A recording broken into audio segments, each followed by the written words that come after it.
Assalamualaikum warahmatullahi wabarakatuh. Jumpa lagi dengan saya Tama dalam Ada Apa Gerangan 2. Bagaimana kabar kalian? Semoga selalu diberikan kesehatan dan juga rezeki yang cukup. Seperti biasa di Ada Apa Gerangan 2, saya akan membacakan cerita-cerita mistis bersambung. Dan kita akan lanjut cerita sebelumnya, pendaki terlarang di Gunung Lawu, yang dimeriahkan oleh kehadiran Sentot dan Edi. Nah, seperti apa ceritanya? Langsung saja kita simak kelanjutannya. Teman-teman, ada apa gerangan? Ceritanya mulai dari sini.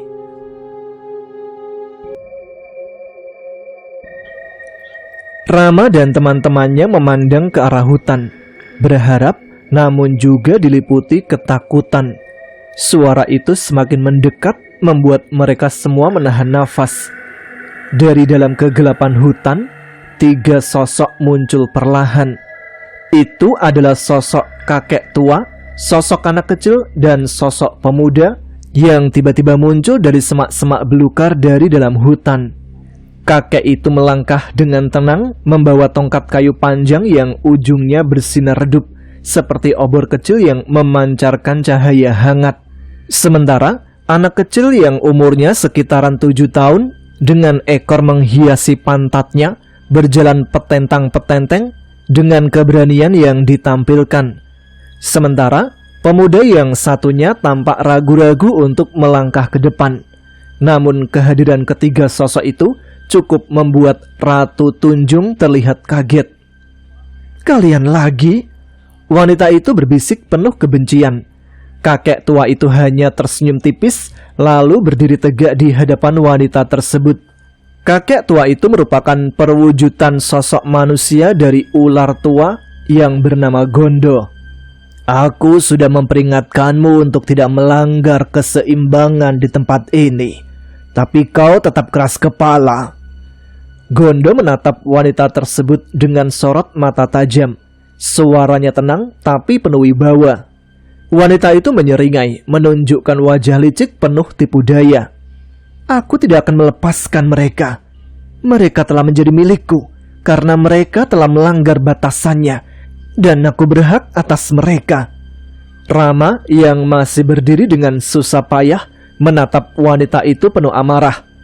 "Kau tidak akan memiliki kami semua. Kami semua di sini punya Tuhan. Kami akan keluar dari sini bersama-sama, semua dari kami." Wanita itu tertawa dingin, suaranya menggema di seluruh hutan. "Kau terlalu percaya diri, anak muda. Kekuatanmu tidak cukup untuk menantangku. Aku telah menguasai tempat ini selama berabad-abad. Siapa kau berani melawanku?" "Tante Api!" "Shh, Tot, udah Tot, jangan ikut-ikut." Sosok Gondo dalam wujud kakek itu menghela nafas panjang. "Kau tidak perlu membuat ini lebih sulit. Melepaskan mereka semua adalah pilihan yang bijak. Jika kau terus melawan, konsekuensinya akan lebih besar." Namun wanita itu hanya menggeleng. Aura gelapnya semakin pekat. "Aku tidak peduli dengan ancamanmu, ular tua. Tempat ini adalah milikku, dan sekarang mereka juga milikku." 6 pemuda itu hanya berdiri membeku. Tubuh mereka kaku oleh kelelahan, ketakutan, dan kebingungan. Mereka hanya bisa saling bertukar pandang, tidak tahu apa yang harus dilakukan. Suara perdebatan antara kakek tua dan wanita itu menggema di sekitar mereka, seperti 2 kekuatan besar yang saling bertarung untuk menentukan nasib mereka. Rama mencengkram lengannya sendiri, mencoba menenangkan gemetar tubuhnya. Husain menatap Kuclok yang masih berdiri dengan lemah. Sementara Petro, Irul, dan Udin terlihat bingung dan ketakutan. Tidak yakin apakah mereka harus mempercayai kakek itu atau pasrah pada wanita yang menguasai tempat tersebut. Gondo menatap para pemuda itu sejenak, lalu kembali menatap wanita tersebut. "Lihatlah mereka. Mereka hanyalah anak-anak muda yang tersesat. Kau telah cukup membuat mereka menderita. Sudah waktunya melepaskan mereka." Wanita itu menyeringai sinis. Wajahnya dipenuhi rasa puas. "Tersesat? Tidak. Akulah yang membuat mereka ke tempat ini dan telah melanggar batasannya. Mereka telah menjadi milikku untuk membuat kekuatanku semakin besar. Gondo menghela nafas dalam, wajahnya dipenuhi ketegasan. Dia menancapkan tongkat ke tanah dan sebuah lingkaran cahaya terang muncul di sekelilingnya. Wah, Gondo, tongkatmu nyala. Apa ada baterainya? Itu namanya kekuatan Magic, Todd. Ah? Magicom? Bukan Magicom, magic, sulap, sihir, Todd. Kalau ini yang kau inginkan, aku tidak punya pilihan lain. Kau telah melangkah terlalu jauh. Wanita itu menyeringai. Wajahnya menunjukkan rasa marah yang bercampur percaya diri. Kau benar-benar berpikir bisa mengalahkanku, ular tua? Kekuatanmu sudah usang, sedangkan aku adalah penguasa tempat ini. Aura gelap wanita itu semakin pekat, menyelimuti seluruh area hutan yang kini berubah seperti dunia bayangan. Para pemuda yang masih berdiri di belakang kakek itu merasakan hawa dingin yang menusuk, membuat tubuh mereka gemetar. Gondo mulai melantunkan mantra. Suaranya rendah tetapi penuh kekuatan. Tongkatnya bersinar lebih terang, membentuk perisai cahaya yang melindungi mereka. Dengarkan aku, kalian semua. Apapun yang terjadi, tetaplah di dalam lingkaran itu. Jangan keluar, atau kalian akan berada dalam bahaya besar. Wanita itu melayang ke udara, melancarkan serangan pertama berupa bola energi gelap yang melesat cepat ke arah kakek tua itu. Dengan satu gerakan tangan, Gondo memblokir serangan tersebut. Bola energi itu hancur menjadi pecahan kecil yang memudar di udara.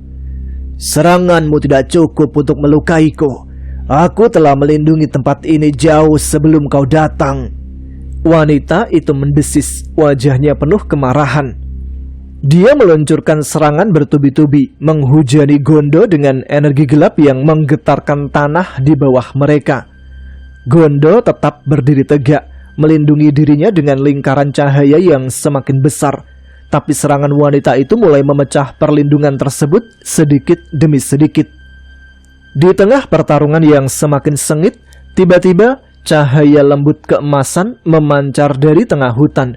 Semua yang ada di sana, baik kakek tua, wanita gelap maupun 6 pemuda itu, bersama Sentot dan Eddie, memalingkan pandangan ke arah sumber cahaya.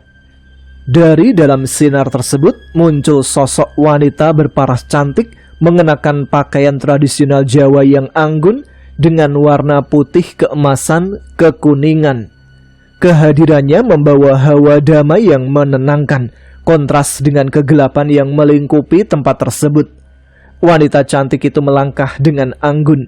Setiap jejaknya menimbulkan suara gemerincing lonceng yang lembut. Dengan suara lembut tetapi penuh wibawa, dia berkata, "Hentikan ini semua. Tidak ada yang perlu dikorbankan lagi." "Tot, itu biungmu, Tot." "Tuh kan, biung selalu datang di saat yang tepat." Seketika Sukma menoleh ke arah Sentot dan Eddie. "Rupanya kau sudah berubah menjadi wujud ketigamu. Aku akan sangat bangga kepadamu jika kaulah yang mengalahkan siluman ini." "Aku masih kecil, Biung. Kalau makan paling cuma habis telur 2. "Terus maumu habis telur berapa, Tot? 2 itu udah banyak." "Wah, kamu itu bikin Rosalinda klepek-klepek aja ngeluarin telur tiap hari buat kamu." "Ya, 2,5 lah." "Setengahnya terus buat siapa?" "Buat nanti siang." Itu sama aja buat kamu-kamu juga, Tot." Wanita gelap itu mendengus marah. "Apa yang kau lakukan di sini? Ini bukan urusanmu." Wanita cantik itu hanya tersenyum tipis. Matanya memandang penuh kasih. "Kau tahu ini bukan cara yang benar, kan? Kau sudah cukup lama menguasai tempat ini dengan kekuatan gelapmu. Sekarang saatnya untuk melepaskan semuanya dan menemukan kedamaian." Gondo mengangguk hormat pada wanita tersebut yang merupakan Sukma, biung dari Sentot. "Akhirnya kau datang, Ratu. Kehadiranmu memang sangat diperlukan di sini." Sukma yang disebut sebagai Ratu itu melangkah lebih dekat ke arah wanita gelap yang biasa disebut Ratu Tunjung. Aku tahu kau memendam banyak rasa sakit dan amarah, tapi rasa sakit itu tidak akan hilang dengan mengorbankan orang lain. Ratu Tunjung tampak ragu sejenak, tetapi amarahnya kembali membara. Aku tidak butuh pertolonganmu. Mereka semua sudah masuk ke wilayahku, dan mereka harus membayarnya. Serangan gelap kembali diluncurkan, tetapi sebelum bisa mencapai siapapun, cahaya dari Sukma memantulkan serangan itu dengan mudah. Sudah cukup. Jika kau tidak mau melepaskan mereka, maka aku akan melindungi mereka dengan seluruh kekuatanku. Para pemuda itu hanya bisa terpana melihat sosok wanita itu yang dengan tenang menghadapi amarah dan kekuatan Ratu Tunjung. Rama berbisik pada Husen. Siapa dia? Kenapa dia terlihat begitu kuat? Husen menggeleng, masih terpesona oleh kehadiran sosok tersebut. Aku tidak tahu, tapi dia mungkin satu-satunya harapan kita sekarang. Pertarungan antara dua wanita itu tampak tidak seimbang. Setiap kali Ratu Tunjung menyerang, Sukma hanya perlu melambaikan tangannya untuk menghentikan serangan tersebut. Tapi bukannya membalas dengan kekuatan, Sukma terus berbicara dengan lembut, mencoba menyentuh sisi kemanusiaan dari wanita itu. Ketika Ratu Tunjung menyadari bahwa kekuatannya tidak mampu menandingi Sukma, wajahnya berubah menjadi penuh amarah bercampur putus asa. Kau pikir kau bisa menghentikanku? Aku tidak akan kalah. Dengan kecepatan luar biasa, dia melesat ke arah Kuclok yang masih terbaring lemah. Sebelum Sukma atau Gondo bertindak, wanita gelap itu meraih Kuclok dan melesat ke udara, meninggalkan jejak kegelapan yang membekas di tanah. Rama berteriak dengan panik, berusaha mengejarnya, tetapi Sukma menghentikannya dengan isyarat lembut. Sukma menghentikan langkah Rama dengan lembut, membiarkan cahaya keemasan yang mengelilinginya menenangkan suasana. Ada hal yang harus kau ketahui sebelum kita melangkah lebih jauh. Rama menoleh dengan tatapan bingung. Apa maksudnya?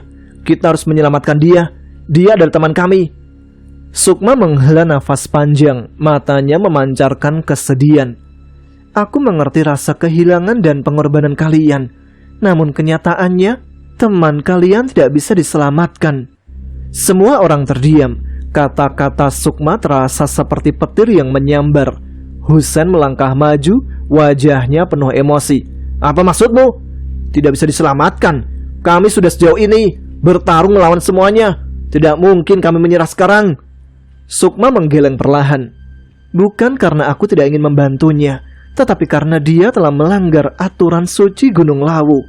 Dia telah melawan kehendak alam, mengambil apa yang bukan miliknya, dan melakukan apa yang seharusnya tidak pernah dilakukan. Rama mengepalkan tangannya, matanya berkaca-kaca. Tapi dia hanya manusia biasa. Dia mungkin membuat kesalahan, tapi dia tidak pantas dihukum seperti ini. Sukma menatap Rama dengan tatapan penuh kasih. Gunung Lawu bukanlah tempat biasa. Ini adalah tempat di mana hukum alam dan kekuatan supranatural saling bersatu. Setiap pelanggaran memiliki konsekuensinya tersendiri. Dia telah melampaui batas dan kini telah terikat oleh kegelapan yang tidak bisa dilepaskan. Husen menunduk, menggigit bibirnya, mencoba menahan air matanya. Jadi, tidak ada harapan sama sekali. Sukma meletakkan tangannya di bahu Husen. Satu-satunya yang bisa kita lakukan sekarang adalah menerima takdir ini. Dia telah menjadi bagian dari gunung ini. Jika kalian mencoba membawanya kembali, kalian hanya akan memperburuk keadaan dan mengorbankan nyawa kalian sendiri. Gondo yang sejak tadi dia mengangguk, wajahnya serius. Dia benar. Ada batasan yang tidak bisa kita lawan. Aku tahu ini sulit, tetapi yang terbaik adalah meninggalkan tempat ini dan membiarkan teman kalian menemukan kedamaiannya di sini. Rama menatap tanah, tubuhnya gemetar antara marah, sedih, dan tidak berdaya. Aku gak bisa. Aku tidak bisa hanya pergi dan meninggalkannya. Sukma mendekat, memegang tangan Rama dengan lembut. Terkadang keberanian sejati adalah menerima apa yang tidak bisa kita ubah. Teman kalian mungkin telah pergi dari dunia kalian, tetapi dia tidak akan pernah benar-benar hilang dari hati kalian. Benar bukan? Keheningan menyelimuti mereka semua. Cahaya sukma menerangi wajah-wajah yang penuh kesedihan dan rasa kehilangan. Mereka tahu keputusan ini adalah yang paling sulit, tetapi juga yang paling benar. Tiba-tiba muncul cahaya mendekat, begitu memancar sehingga mereka semua tertegun. Pandangan mereka dipenuhi oleh kilauan yang membutakan, dan perlahan-lahan di balik cahaya itu muncul sosok yang mereka kenal, Kuclok. Namun kali ini Kuclok tampak berbeda, lebih tenang namun juga penuh kesedihan. Wajahnya yang lemah dengan tatapan yang dalam memancarkan perasaan yang tidak terungkapkan. Dia melangkah ke depan dan semua mata tertuju kepadanya. "Clok," Husain berbisik tak percaya mencoba mendekat. Kuclok tersenyum lemah, namun senyum itu tampak dipenuhi penyesalan. Aku minta maaf. Aku telah membuat kalian semua menderita. Aku yang membawa kalian semua ke dalam masalah ini." Rama yang berdiri terpaku akhirnya melangkah maju. Matanya dipenuhi dengan campuran perasaan. "Clok, kita datang membuat kamu. Kita tidak akan meninggalkanmu apapun yang terjadi." Namun Kuclok menggelengkan kepala perlahan. "Kalian sudah cukup berjuang, tapi aku yang telah melanggar aturan gunung ini. Kalian sudah cukup membantuku, dan aku harus pergi." Husain yang tidak bisa menahan air matanya berjalan cepat menuju Kuclok. Enggak. Kami tidak ingin kehilanganmu. Kami masih bisa mencari jalan kok untuk menyelamatkanmu." Kuclok mengulurkan tangannya, menahan langkah Husain dengan lembut. "Aku sudah tahu takdirku, Sen. Aku harus pergi. Ini adalah akibat dari pelanggaranku, dan ini adalah cara yang harus aku bayar." Semua teman-temannya terdiam. Hati mereka terasa hancur, tapi mereka bisa merasakan ketulusan dalam kata-kata Kuclok. Sukma yang berada di samping mereka menatap dengan bijak. Ini adalah bagian dari takdir yang tak bisa diubah. Untuk Ratu Tunjung, biar menjadi urusanku. Kuclok menatap temannya satu persatu. Wajahnya dipenuhi penyesalan. "Maafkan aku ya. Aku tidak tahu apa yang sudah kulakukan. Kalian adalah teman terbaik yang pernah kumiliki, dan aku berharap kalian akan baik-baik saja setelah aku pergi." Tiba-tiba Kuclok mulai memudar. Tubuhnya terselimuti cahaya yang semakin memudar seiring waktu. "Aku akan mengingat kalian selamanya. Terima kasih atas segalanya." Dengan kata-kata terakhir yang penuh keikhlasan, Kuclok akhirnya menghilang dalam sekejap. Husain terjatuh ke tanah, air matanya jatuh tanpa bisa ditahan lagi. Rama dan teman-temannya berdiri di sampingnya, merasa kehilangan yang tak terungkapkan. Mereka tahu Kuclok sudah menjalani takdirnya, dan mereka harus melanjutkan hidup, meskipun tanpa sahabat mereka di sisi mereka lagi. "Kami akan selalu mengingatmu, Clok," bisik Rama, suara tenggelam dalam kesedihan dan harapan yang masih menyala. Sukma lalu menatap mereka dengan mata yang penuh kebijaksanaan. "Ada satu hal lagi yang perlu kalian ketahui. Walaupun teman kalian telah pergi dari dunia, tubuhnya masih ada. Jasadnya dapat ditemukan di sebuah tempat yang terlarang, tempat yang jarang dijamah oleh manusia." Hati mereka berdebar. "Di mana itu?" tanya Rama dengan penuh harap.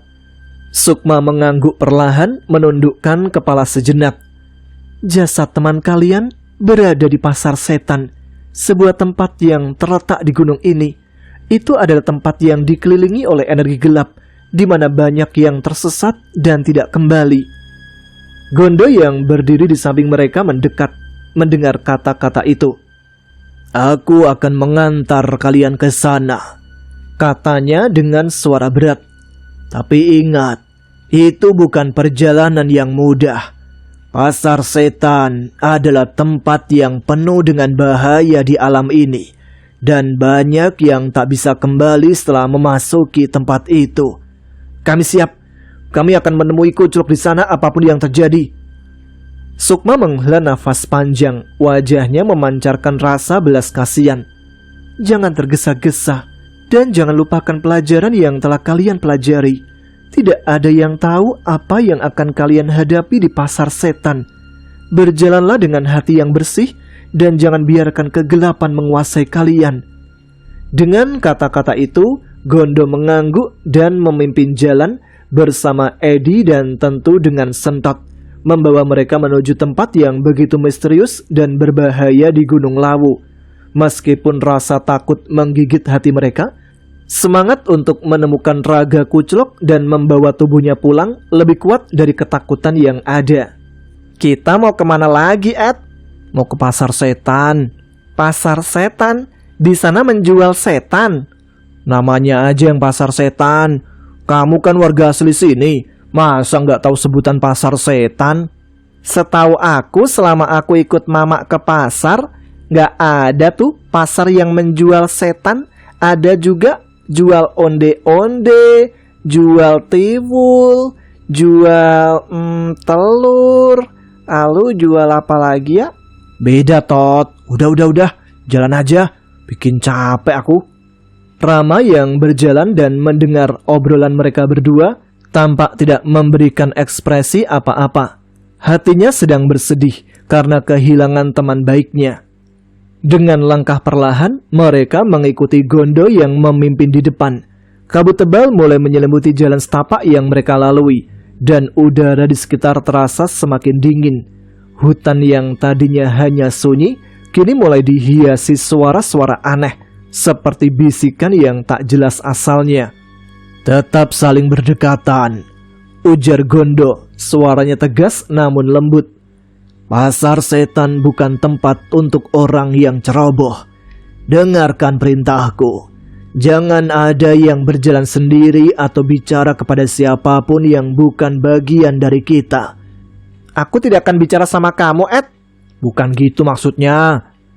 Kelima pemuda itu saling menatap. Wajah mereka penuh ketegangan namun juga tekad. "Apa yang harus kita lakukan kalau ada sesuatu yang aneh, Kak?" tanya Husen dengan suara gemetar.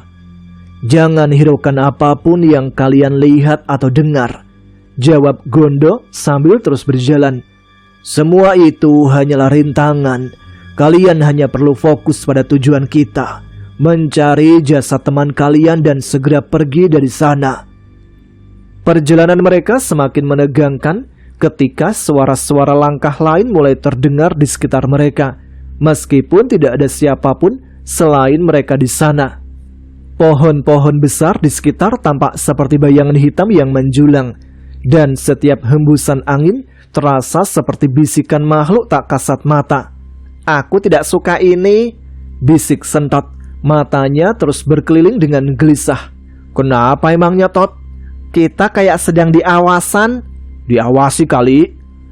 Rama yang berada di belakang mencoba menjaga ketenangannya meskipun jantungnya berdegup kencang. "Tetap tenang, kita hanya perlu terus mengikuti kakek itu."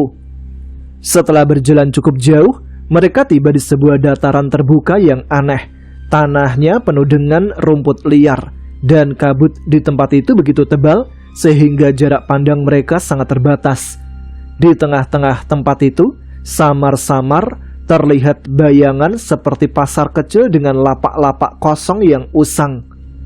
"Ini dia, pasar setan Gunung Lawu di alam gaib," ujar Gondo dengan nada rendah.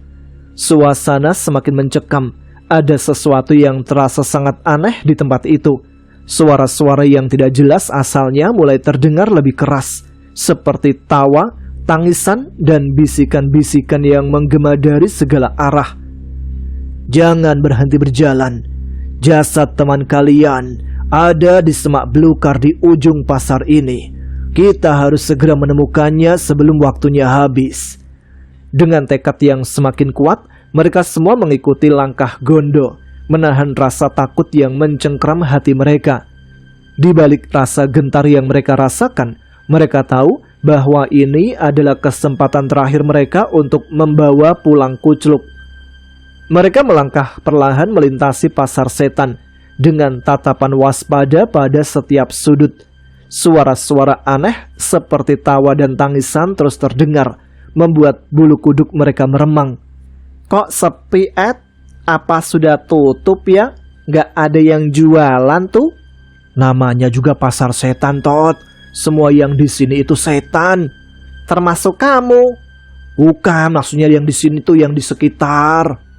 Di tengah perjalanan, mereka mulai melihat bayangan-bayangan samar yang tampak seperti sosok manusia berdiri di antara lapak-lapak kosong.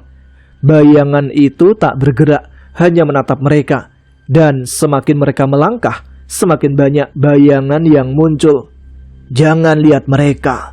Fokus pada perjalanan, bisik Gondo tanpa menoleh. Langkahnya tetap mantap. Aduh, aku sudah terlanjur melihat mereka, Ed. Waduh, kucek matamu 7 kali, Tot. Petro yang berjalan di tengah rombongan sesekali melirik ke arah bayangan-bayangan itu. Wajah-wajah mereka kabur, tapi dia merasa seperti diawasi. Apa mereka sebelumnya manusia? Diam, tegur Gondo dengan tajam. Jangan berbicara tentang mereka. Itu hanya akan menarik perhatiannya. Langkah mereka semakin berat, seolah-olah udara di sekitar menjadi semakin pekat. Kabut semakin tebal, hingga mereka hampir kehilangan pandangan akan Gondo di depan. Rama menggenggam lengan Husen, memastikan mereka tetap bersama. Tiba-tiba, langkah Gondo terhenti. Ia menunjuk ke arah semak belukar yang tampak menyeramkan di ujung pasar. Di sana, jasad teman kalian ada di balik semak-semak itu. Wah, bagaimana kamu bisa tahu, Dok? Aku pernah melihatnya ketika berkeliling gunung ini. Kelima pemuda itu saling bertatapan, ragu untuk melangkah. Suasana begitu mencekam, seolah ada sesuatu yang bersembunyi di balik semak-semak itu. Rama mengangguk, menenangkan teman-temannya. Kita harus melakukannya bersama-sama. Ini untuk teman kita. Mereka mendekati semak belukar dengan hati-hati. Langkah mereka semakin pelan. Ketika mereka mulai membuka jalur di antara semak-semak itu, mereka terkejut melihat jasad kucluk yang terbaring di sana. Wajahnya tampak tenang, meskipun tubuhnya telah membiru karena dingin. Husen berlutut di samping jasad temannya. Air matanya mengalir di wajah. Maafkan kami, Clok. Kami tidak bisa menyelamatkanmu lebih cepat. Namun, sebelum mereka sempat mengangkat jasad kucluk, suara tawa yang familiar kembali terdengar dari balik kabut. Suara itu milik Ratu Tunjung. Seketika kabut di sekitar mereka mulai berputar, dan bayangan-bayangan di pasar itu mulai bergerak mendekat. Aduh, Tante Api muncul lagi. Kalau aku punya air seember, udah kusiram itu rambutnya. Kasian, kebakaran. Itu wujud silumannya, Tot, bukan karena kebakaran. Kalian pikir bisa mengambilnya begitu saja? Suara wanita itu menggema di seluruh tempat. Tidak ada yang keluar dari sini dengan mudah.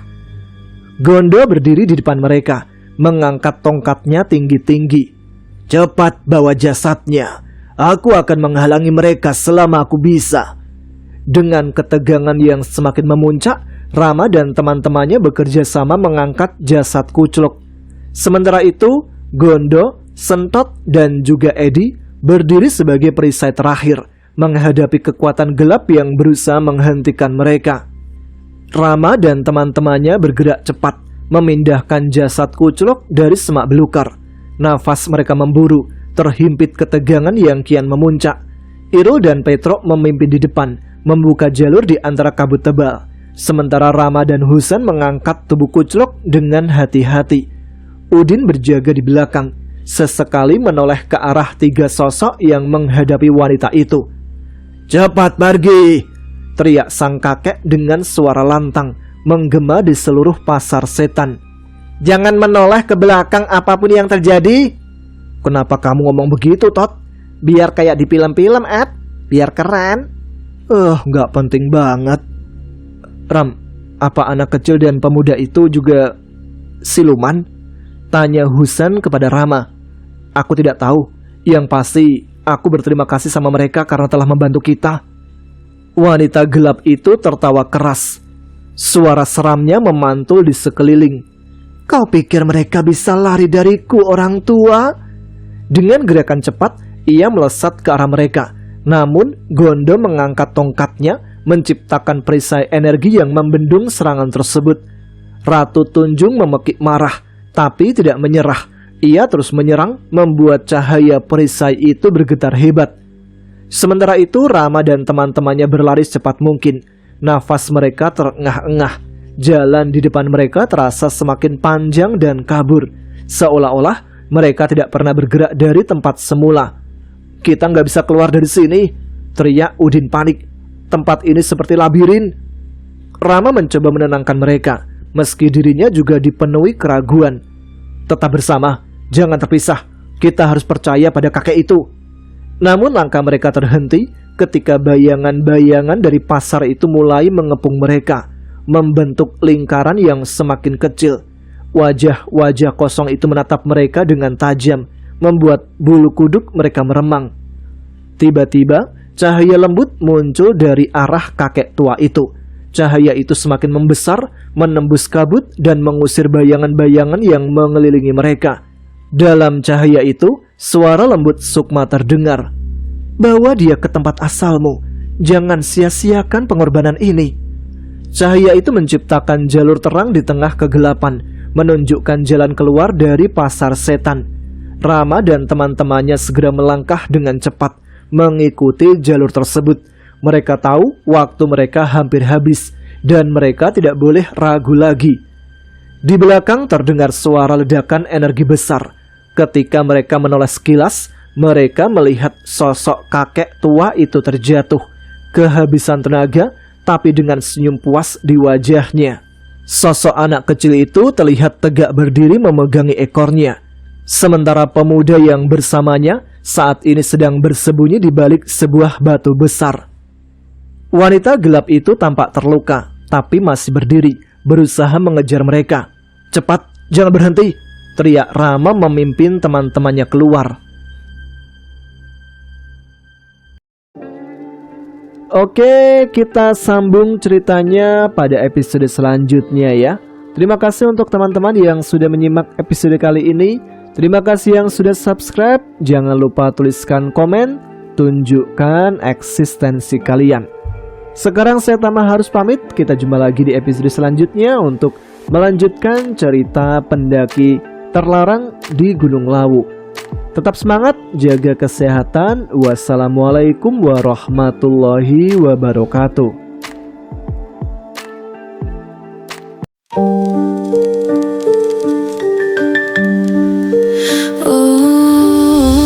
Aku tahu kau merinduku, aku tahu kau menangisiku, aku tahu kau tak relakanku. Aku sama namun hanya membisu. Dari atas sini ku masih bisa memandangmu, meski dengan air mata darah penuhi gaunku. Gaun putih ini perlahan memerah seiring ku tak tentu arah. Gaun putih ini perlahan lusuh seiring kau dan aku jauh. Di jalan ini, di antara ilalang tinggi, kau pernah membawa diri ini. Di jalan ini pula tubuhku mereba berdarah mati dan mereka lari.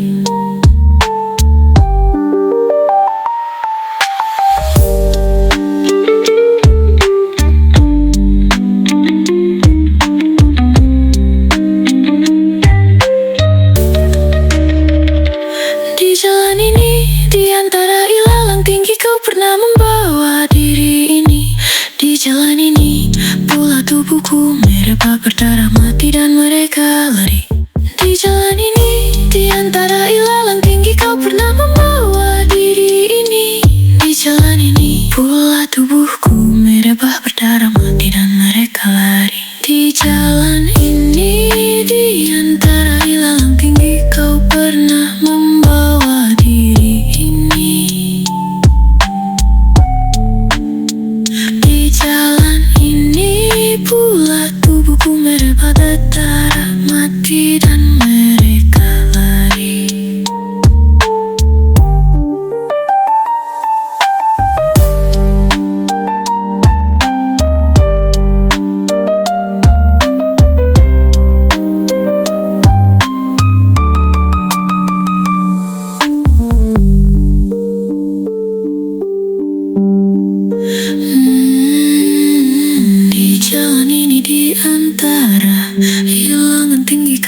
pernah membawa diri ini. Di jalan ini pula tubuhku mereba berdarah mati dan mereka